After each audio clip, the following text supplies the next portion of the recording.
Hello everyone, आज हम बात करेंगे ऐसे प्लांट के बारे में जो बहुत ही खूबसूरत होता है और गुच्छों में हमें फूल देता है।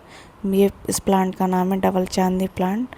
अगर आपने भी डबल चांदनी के प्लांट अपने घर में लगा रखा है तो ये वीडियो आपके लिए बहुत हेल्पफुल है, क्योंकि मेरे डबल चांदनी के प्लांट में क्या क्या दिक्कतें आई हैं मैं आपको आज इसी के बारे में बताऊँगी। अगर आपके पास भी है तो आपके लिए ये प्लांट में जो परेशानियां आई हैं मेरे साथ में वो शायद आपके प्लांट्स में भी आ जाएं। तो आप ये वीडियो ज़रूर पूरी देखिए और आप भी नोटिस करिए कि अगर कहीं आपके प्लांट में ये चीज़ें हो रही हैं तो आप भी तुरंत वो काम कर सकते हैं जो मैंने किया है।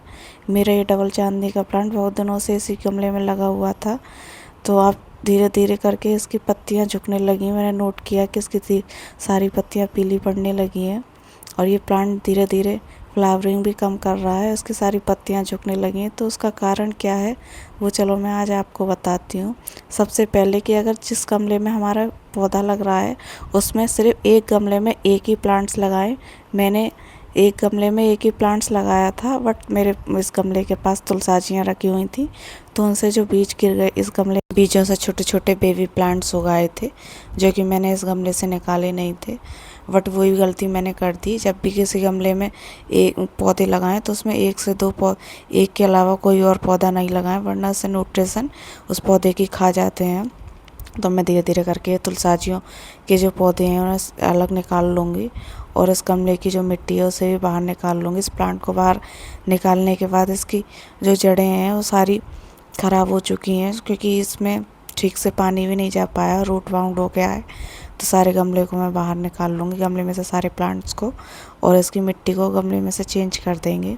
जैसे ये प्लांट को नई मिट्टी मिलेगी और नया पोषण मिलने के कारण ये पौधा फिर से हरा भरा हो जाएगा। तो देखिए कितनी मिट्टी इसकी हार्ड हो रही है। जो मैंने इसकी रूट बाउंड होने की वजह से ये सब जो भी चीज़ें इसमें हुई हैं वो सिर्फ रूट बाउंड होने की वजह से हुई हैं, जिससे इसमें इसकी जड़ों में भी पानी ठीक से नहीं जा पाया है और ये पौधा भी ठीक से पनप नहीं पाया। और आज इसकी ये नौबत आ गई है कि ये पौधा मरने के लिए तैयार हो गया है। तो हम धीरे धीरे करके इसकी जड़ों को बाहर निकालेंगे, मिट्टी को बाहर निकाल लेंगे। इतना टाइट हो रहा है कि ये देखो पूरी तरीके से निकल भी नहीं पाया है। ऊपर ऊपर से जो जड़ें हैं वो इसकी टूट के गमले के मिट्टी से अलग हो गई हैं। तो ये देखिए नीचे सारी इसकी जो मिट्टी है सारी कितनी हार्ड हो गई है।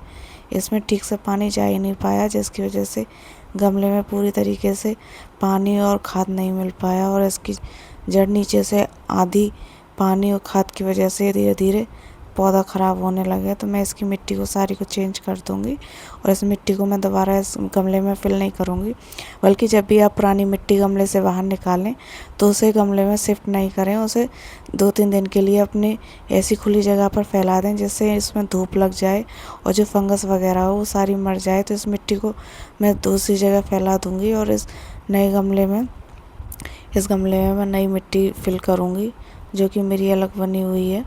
उसमें मैंने फंगिसाइड वगैरह खाद वगैरह मिलाकर पहले से ही रखी हुई है। तो ये मेरी मिट्टी है, इसे मैं इस गमले में शिफ्ट करूँगी और इसी गमले में मैं ये वाला पौधा लगाऊंगी।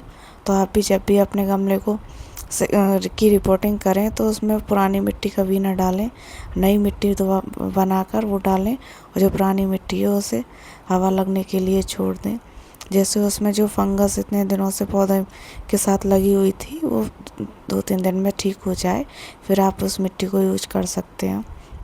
तो मैंने ये पौधा अपने इस गमले में लगा दिया है दूसरी नई मिट्टी के साथ।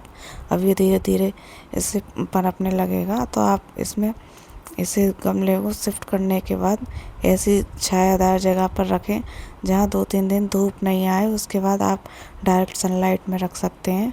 आप जब भी रिपोर्टिंग करें कभी डायरेक्ट प्लांट को धूप में शिफ्ट बिल्कुल भी ना करें और जब भी पानी डालें तो थोड़ा सा ही डालें। रिपोर्टिंग करने के बाद कभी भी एक साथ पानी गमले में नहीं भरें, वरना वो ओवर वाटरिंग हो जाती है। जैसे जैसे वो पौधा एक तो सेट होने होता है और आप उसमें अगर ओवर वाटरिंग कर देंगे तो वो तुरंत ही गलने लग जाएगा। तो जब भी आप पौधे को गमले में लगाएं तो पानी बहुत थोड़ा दें, बस उसकी जड़ें गीली होनी चाहिए। तो इस तरीके से आप अपने पौधे को बचा सकते हैं अगर आपका पौधा भी ऐसा है तो।